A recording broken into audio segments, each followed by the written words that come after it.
The euro was born in 1999 as a symbol of unity.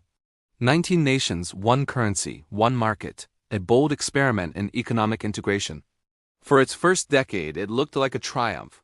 Borrowing costs fell across southern Europe, growth accelerated, and investors believed a shared currency meant shared stability.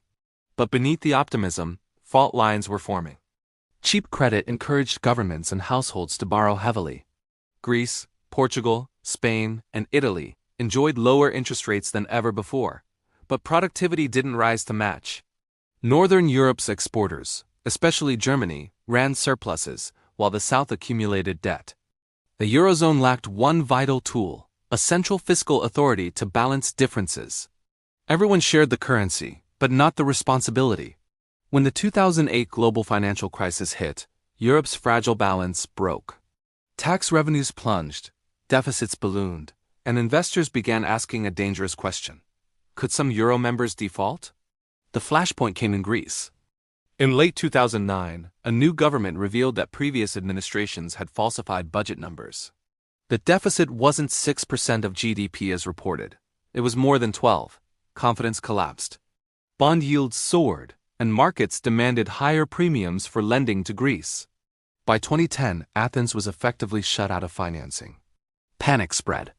Investors feared that if one member defaulted, others might follow.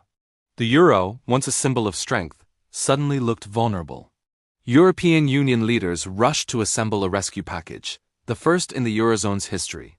The Troika, the EU, European Central Bank, and International Monetary Fund, offered 110 billion euros in loans in exchange for austerity. Spending cuts, tax hikes, and structural reforms, the conditions were brutal. Public workers lost jobs, pensions were slashed, and protests filled the streets of Athens. Greece's economy contracted by 25% in 5 years, worse than America's Great Depression. Yet the bailouts kept coming.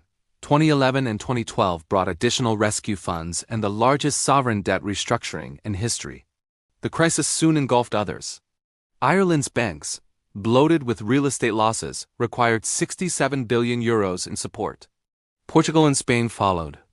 Italy, with Europe's third-largest economy, saw yields spike to 7%, the danger zone.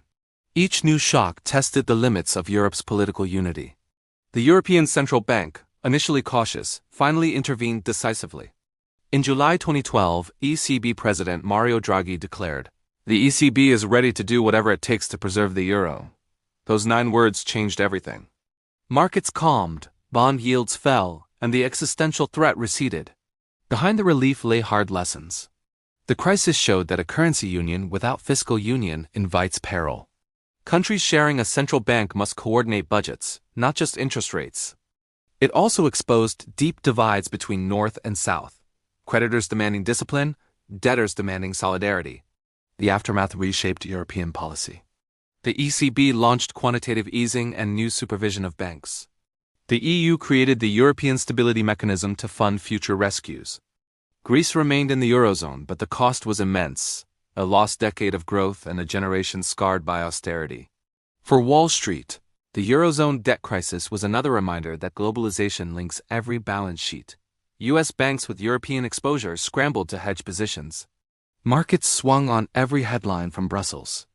The S&P 500 fell nearly 20% in 2011 before recovering. The euro survived, but its aura of inevitability did not. Investors learned that political will, not just economics, sustains currencies. The lesson echoes far beyond Europe. Confidence is the most fragile asset of all.